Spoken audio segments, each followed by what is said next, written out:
Okay, we're in the principal bathroom. Some people call it the owner's bathroom or the first bedroom suite bathroom.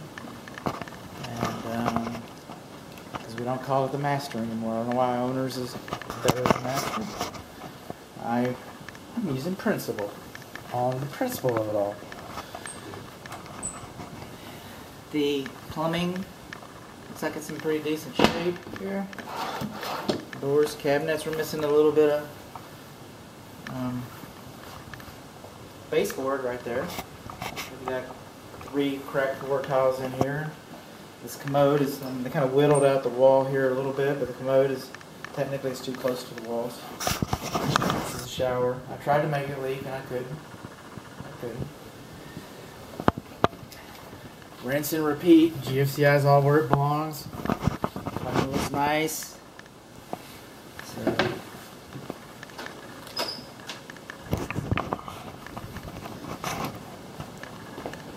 this is the hall bathroom. Commode's too close to the wall.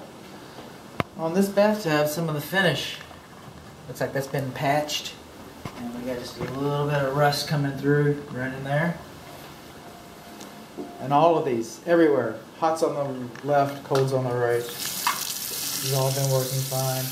Too close. Now these 2 bathrooms, by the way, these 2 bathrooms do not have vent fans and they're not required. Code says that every bathroom should have a window. And the exception of the code, and what we do most of the time now, is we have vent fans that say, or you can have a vent fan to the exterior. So, I mean, codes evolve. When it was originally written, they didn't have so many vent fans, they had windows. Like this home has windows, so it has windows.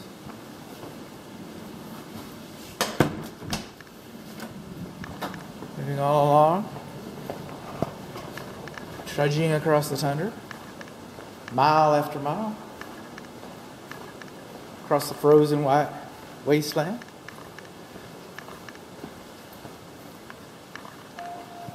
This is the half bath, and it has no vent. Now we're not taking a shower in here. Basically it's a fart fan. Pardon my French. If this home was built today for the farts, we would have a fan. So we have no window and no fan. Again, hot's on the left. We got a water video. We got a water heater video coming up. We're talking about it being 13 years old. It's got problems too. It's not just being 13 years old.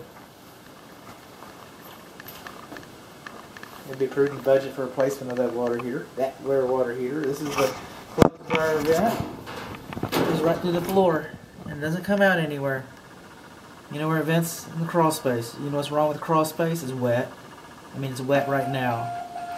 The 3-prong electric clothes dryer. I mean, it's wet.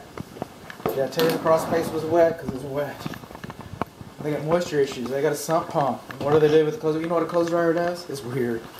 Alright? You take all the wet clothes out of the clothes washer and you put it in there and it takes all the water out of them. Where do you think it puts it? In that crawl space? In the crawl space that's got the sump pump? Okay. Like that. Interesting. Okay, the hot and cold connections for the clothes washer should be labeled. That was like cold and cold. I'm pretty sure it's not. It'd be reasonable to assume. But it's not labeled hot and cold. The kitchen sink, I'm having problems here. Oh, not big problems, but problems all the same.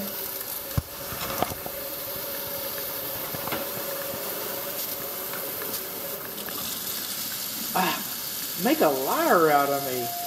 Okay, no problems. No problems. Hardly. Alright. See, the sink is supposed to cascade down like this. It's supposed to cascade down like this. It's not supposed to have that's called a foul line. That's how we talk around here. Hillbilly home inspection, foul line. Okay? I said, oh, well, you just, clean it with some bleach or whatever. Where all the germs hide and the bacterium hides and the viruses hide. Just clean it with some bleach. That's what you do. No, I guess that's what you do. Now, this is kind of like the bundling in the video that was probably several videos ahead. I don't know if it's going to be your most successful campaign. I have yet to have a client. I hate discounting my work. I do hate discounting my work. But I've yet to have a client call me up and say, thank you very much for that, bud. We got the foul line taken care of. It just hasn't happened yet. It just hasn't happened yet. I guess it could. You know, I would never dissuade my client from seeking perfection. I wouldn't. But I just don't know how successful that endeavor will be. Just help me qualify some things. It's a half horsepower garbage disposal. It's not. It doesn't have a connector on there. Those wires just hanging off in that cable. That thing vibrates. Will that chew up your wires and cause you to shock yourself? I think so. It's pretty common, not expensive. You just put a connector underneath there. I think they cost $273, something like that. This little corrugated hose right here, that's for the dishwasher. That's the drain line. It's not supposed to be routed like that. It's supposed to go way up and touch the bottom of the sink and then come down. Otherwise, you can have this sink full of dirty dishes, dirty water, and it would siphon down into your clean dishes. You don't want that. There's some detail work for the cabinetry. There's my wonderful notice right there. And this house has also been inspected by Greenworks on 9/8/20. They're okay. They're okay. It doesn't matter if they're better than me. They're not, actually. I mean, sorry, Greenworks. It doesn't matter who's better. No two inspectors see the same things the same way. All right. So where I might, you'd be really, you'll feel good about the money you paid for your inspection. If you compare our reports, you really will. So I'm pretty confident about that. But no two inspectors see the same things the same way. They might have seen something that I couldn't see. I couldn't get around in the crawl space because it was wet. Maybe they could get farther than I could. Maybe there's some more information about this house. Maybe there is. I want you to know it. I want you to know it. This is going to jump around to the electrical here just a little bit.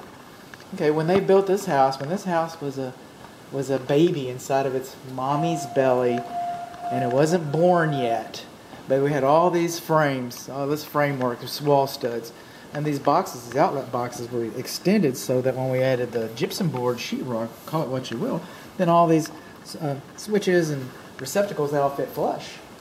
And then now we've installed this wonderful splashback. But that splashback sticks out a little bit. Sticks out a little bit. So what we got here is now this comes out, you got a gap right in here. Got a gap right here. It compromises your fire blocking. Comes right on out.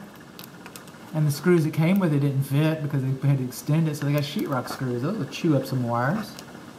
So you got the fire blocking, and these are easy to correct. They're called extenders. Some people call them good frames. I got a link baked into my report by Handy Gal, and she shows you how to do it. Not that you should do it. I mean, an electrician should do that, but she does it. Okay, and they cost like $2 a piece. Some people call them good frames. $2 a piece. 2, 4, 6, 8, 9, 10. By 10, you're not going to get away paying $10. They're going to charge you tax and stuff. That's how they get you. But, for less than $20, it could have been made right. Could have been made right. While we're on electrical, while we're here, if you have a landing pad, a countertop that's wider than 12 inches, it should have an electric receptacle outlet. We don't have an electric receptacle outlet here. I don't inspect refrigerators. I don't. Looks like this one's been making some ice, huh? I know that. I also know that it does not have a connector tray. Connector tray, what's that? There's the safety tray, connector tray, call it what you will. See this tray right here? It's got a drain in it. The refrigerator won't. But it doesn't have one of those connectors trays behind the wall. So you just got, see if I can find it. Yeah. You just got a copper water line just floating in space there. Floating in space. Kitchen range has an anti-tip device. It works. All 4 burners work. I was playing with them. Broil works. Bake works. Anti-tip device keeps it from flipping over. I don't know what automatic means. Is that automatic self-cleaner? Because without the automatic self-cleaner, which I do not know if it has or not, without that, this oven has bake and it has broil, start and off. Has an oven light, it works. Clock time, timer, delay time, set clock, but I'm not seeing a self-cleaning feature. I'm not seeing a convection feature.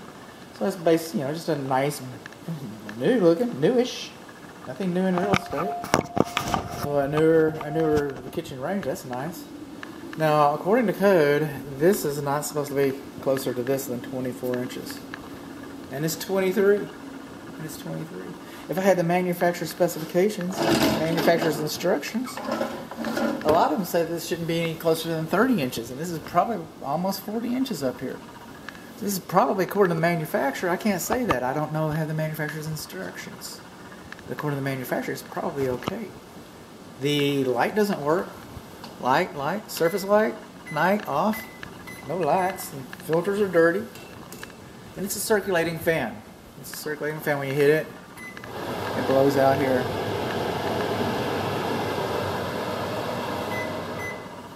And the microwave works. I cooked some toilet paper. It was tasty.